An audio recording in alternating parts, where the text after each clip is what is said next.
Good morning छात्रों। आज हम आपको अशुद्धि शोधन का दूसरा जो प्रकार है वो कराने जा रहे हैं। इससे पहले हमने आपको अनावश्यक शब्द संबंधी अशुद्धि शोधन का प्रकार कराया था। आज हम उसका दूसरा जो प्रकार है वो है आपका अनुपयुक्त शब्द संबंधी अशुद्धि। अनुपयुक्त शब्द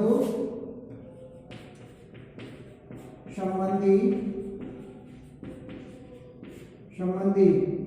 वाक्य अशुद्धि।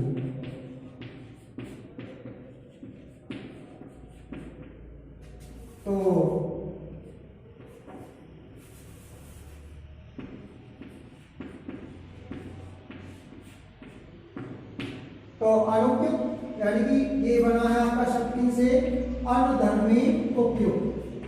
अनुधर्मी उपयुक्त। उपयुक्त का मतलब होता है उचित। क्या होता है? उचित होता है। यानी कि जहां वाक्य में बिना उचित यानी कि कोई उचित शब्द का प्रयोग नहीं करके वाक्य को प्रस्तुत किया जाता है तो उस अनुपयुक्त शब्द की वजह से भी अपना वाक्य कैसा हो जाता है? अशुद्ध हो जाता है। तो हम वाक्य को शुद्ध कब कर सकते हैं? जब उस अनुपयुक्त शब्द को हम हटा देंगे तभी जाकर के हमारा वाक्य शुद्ध होगा। यानी तात्पर्य है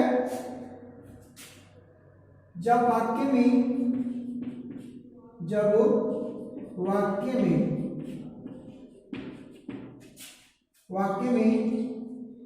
एक ही अर्थ के दो शब्दों का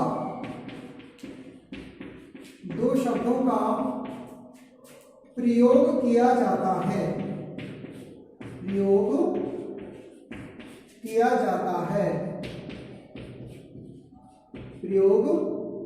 जाता है। तो उन शब्दों के प्रयोग से वाक्य अशुद्ध हो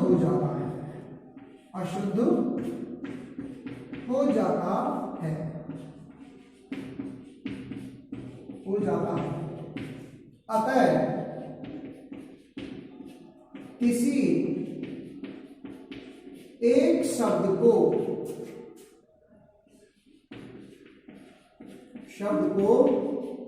हटा करके वाक्य को शुद्ध किया जा सकता है।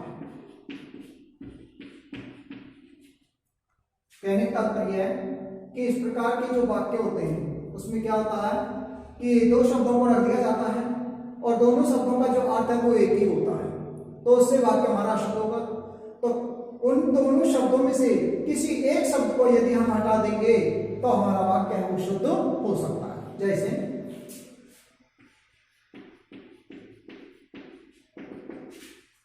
जैसे मान लीजिए मैं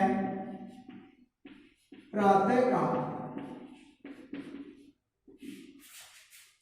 के समय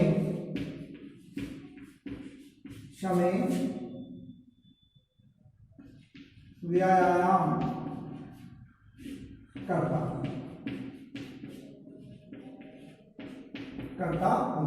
पता चल गया होगा आपको कि यहाँ पर कौन सा शब्द है, कौन से जो शब्द हैं जो दोनों एक ही अर्थ प्रदान कर रहे हैं। तो देखिए यहाँ पर काल समय दोनों एक ही अर्थ प्रदान कर रहे हैं। काल का मतलब भी समय होता है, समय यही है। तो हमें इनमें से एक को हटाएंगे तो हम अपने वाक्य को शुद्ध कर सकते हैं। तो शुद्ध वाक्य क्या हो जाएगा? शुद्ध वाक्य समय को हटा देंगे। मैं प्रातः काल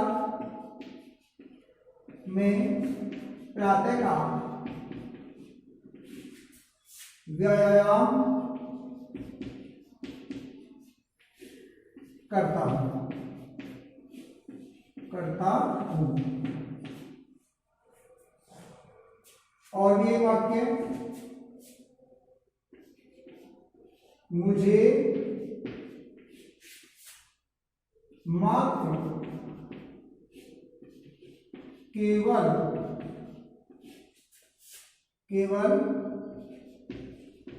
पढ़ना है।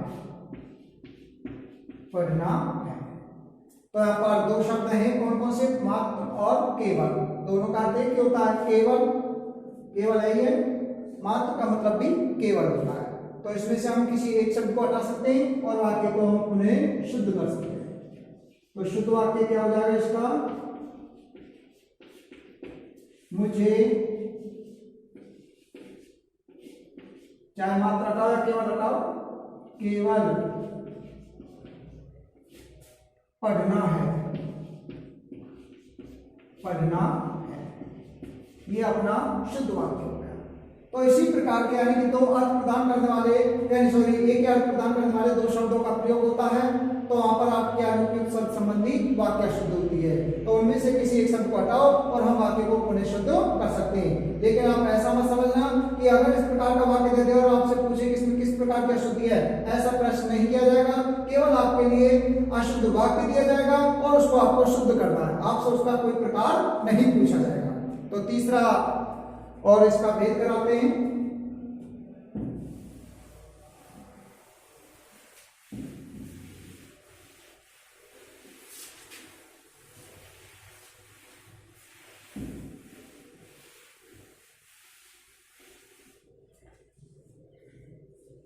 तो अगला है आपका क्रम भंग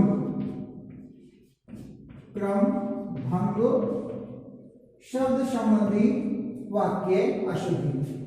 तो देखो इस प्रकार का जो वाक्य होता है उसमें क्या होता है, शब्दों का जो क्रम है वो उलट पुलट दिया जाता है, जिसकी वजह से हमारा वाक्य अशुद्ध हो जाता है। तो इस प्रकार के वाक्यों को शुद्ध कब कर सकते हैं, जब हम शब्दों का सही क्रम रखेंगे, तभी जाकर के हमारा वाक्य शुद्ध होगा। यानी कि इसमें क्या लिखेंगे, जब वाक्य में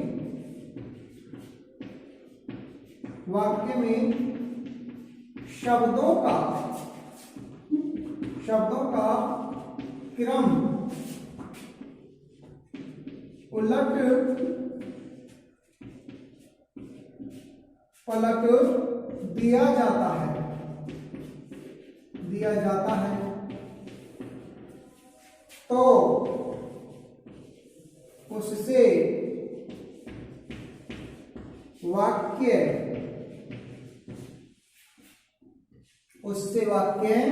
अशुद्ध हो जाता है,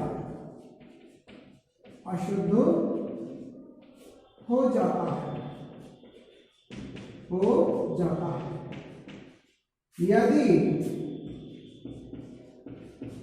शब्दों का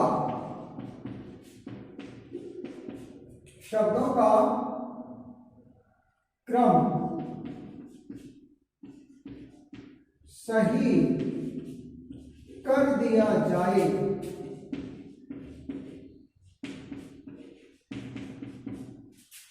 तो वाक्य शुद्ध हो जाता है।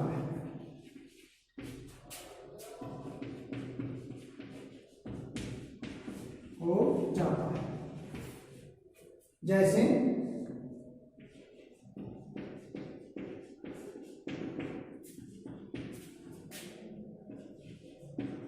खरगोश को काटकर गाजर खिला दो।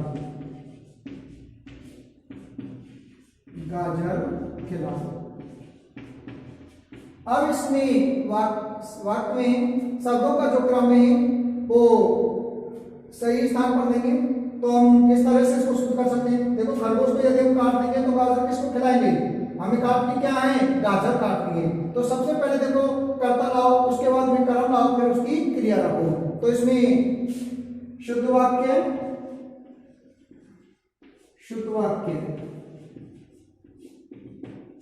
अब जैसे इसमें हम क्या कर सकते हैं, सबसे पहले कर्ता कौन है,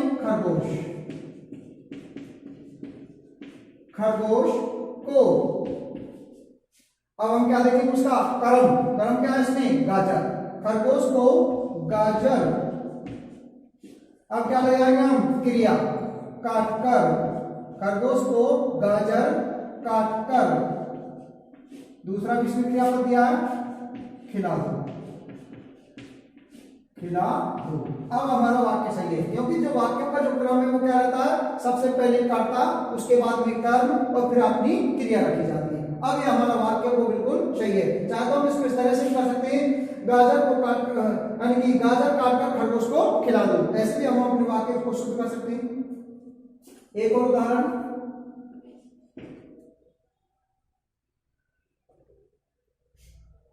जैसे उसकी पत्थर पर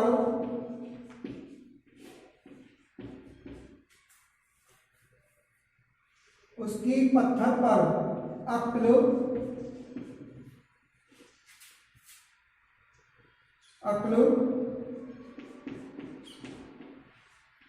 मारी गई।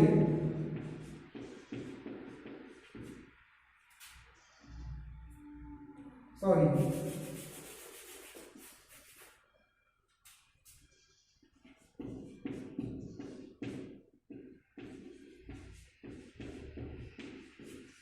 हाँ जी। अब इसका हम शुद्ध किस तरह से करें, उसकी पत्थर पर अक्ल पड़ गई है, तो क्या कर सकते हैं इसका हम, उसकी अक्ल पर पत्थर पड़ गया। तो इस तरह से हम इसको शुद्ध कर सकते हैं। सबसे पहले उसकी अक्ल पर पत्थर पड़ गया है, इस तरह से हम इसको शुद्ध कर देंगे। शुद्ध लिख दें, शुद्ध वाक्य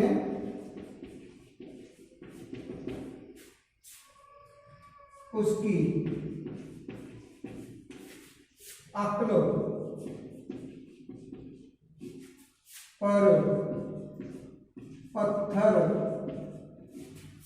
पड़ गया है, यह आपका शुद्ध वाक्य हो गया। तो देखो आज हमने आपको इसके 2 प्रकार करा दिए हैं, शेष रहे जो प्रकार हैं अगली वीडियो भेजेंगे। आज के लिए इतना ही काफी, धन्यवाद।